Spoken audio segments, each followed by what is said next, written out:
નમસ્કાર મિત્રો, સ્વાગત છે ફરી એકવાર તમારી યુટ્યુબ ચેનલ ગુજરાતી સાહિત્ય વિવેક નિકુંજ યુટ્યુબ ચેનલમાં હું તમારું સ્વાગત કરું છું।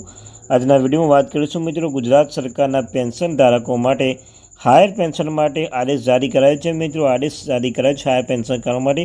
આખરે મિત્રો ઇંતજારનો અંત આવી ગયો છે, તેના વિશે આપણે વિડીયોમાં ચર્ચા કરીશું। તે પહેલાં મિત્રો વોટ્સઅપ ગ્રુપ બનાવ્યું છે, ટેલિગ્રામ ગ્રુપ બનાવ્યું છે, બંને ગ્રુપ બનાવ્યું છે। મિત્રો લિંક ડિસ્ક્રિપ્શનમાં મૂકું છું, મિત્રો અવશ્ય જોઈન થઈ જજો। તમને ચેનલ પર સરકારી કર્મચારી બાબતે, ડીએ બાબતે, પેન્શન બાબતે, નિવૃત્ત કર્મચારી બાબતે, આંગણવાડી બાબતે, શિક્ષણ જગત માટે ઉપયોગી બને એ તમામ માહિતી ચેનલ પૂરા કરવામાં આવશે, તો ચેનલ સબસ્ક્રાઈબ કરવાનું ભૂલશો નહીં।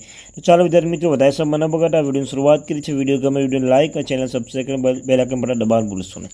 તો મિત્રો કે EPS 95 લેટેસ્ટ અપડેટમાં નમસ્કાર મિત્રો, અમને જણાવી દઈએ કે EPFO દ્વારા પહેલાં પણ આજે જાહેર કરવામાં આવ્યું છે, જેમાં હાયર પેન્શન માટે દિશા નિર્દેશ જાહેર કરવામાં આવ્યો હતા। સુપ્રીમ કોર્ટ નિર્ણય પછી જે EPS 95 પેન્શન ધારકોમાં હાયર પેન્શન માટે એપ્લાય કરી શક્યા ન હતા, તેમના માટે સમય અવધિમાં વધારો કરવામાં આવ્યો છે। અત્યાર સુધી તેના માટે ઘણીવાર સમયમાં વધારો કરી ચૂકવામાં આવ્યો છે। પેન્શન ધારકો જેઓ હાયર પેન્શન માટે એપ્લાય કરવું તો તેમાં ડોક્યુમેન્ટ વેરિફિકેશન માટે નિયુક્ત સમય સુધી વધારો કરવાની માંગ કરવામાં આવી છે। ત્યારબાદ તમને જણાવી દઈએ કે ઘણા બધા કર્મચારીઓ સંગઠનો દ્વારા તેમની સમય સીમા વધારવા માટે માંગ કરવામાં આવી હતી।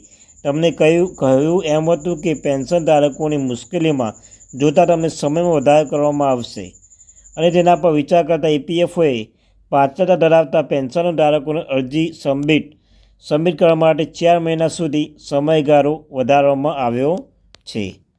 ત્યારબાદ મિત્રો તમને જણાવી દઈએ કે પેન્શન ધારકો માટે હાયર પેન્શન માટે એપ્લાય કરવામાં આવે તેમના વૈકલ્પિક પરીક્ષણ કરવા માટે અરજીમાં કરવા માટે ઓનલાઈન સુવિધા ઉપલબ્ધ કરવામાં આવી હતી અને આ સુવિધા સુપ્રીમ કોર્ટની તારીખ 4/11/2024ના રોજ જાહેર કરવામાં આવેલ આદેશના અનુપાલનમાં પાત્રતા ધરાવતા પેન્શન ધારકો માટે લેવામાં આવ્યા છે।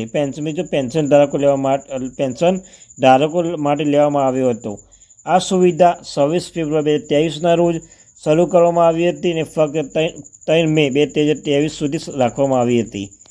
તેના પછી પણ પાત્રતા ધરાવતા પેન્શન ધારક PPOને કોઈપણ પ્રકારની મુશ્કેલી થાય તો તે દૂર કરવા માટે 15 દિવસની એક છેલ્લી તારીખ આપવામાં આવી હતી અને છેલ્લા અવસર પણ આપવામાં આવ્યો હતો। આ રીતે કર્મચારી દ્વારા વિકલ્પોને તપાસવા અરજી કે ના કરવા માટે છેલ્લી તારીખ 11 ઓગસ્ટ 2023 સુધી લંબાવવામાં આવી હતી અને આ તારીખ સુધી પાત્ર ધરાવતા પેન્શન ધારકો દ્વારા પોતાના સંયુક્ત ઓપ્શનના વેરિફિકેશન માટે લગભગ 17.49 લાખ અરજી ફોર્મ મળ્યા હતા।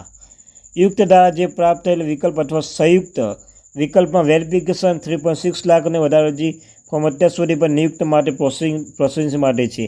તેના માટે આ સુનિશ્ચિત કરવા માટે નિયુક્તના વિકલ્પના વેરિફિકેશન માટે આ શેષ અરજીપત્રો કાર્યવાહી કરવામાં આવે છે। અધ્યક્ષ CBD EPFO દ્વારા વિતરણ ઓનલાઈન વગેરે અપલોડ કરવા માટે 31 મે 2024 સુધી સમયનો એક વધારે વિસ્તાર કરવા માટેની મંજૂરી આપી છે। આ હતી લેટેસ્ટ અપડેટ। મળીશું નવા એક વિડીયો સાથે। Thank you very much.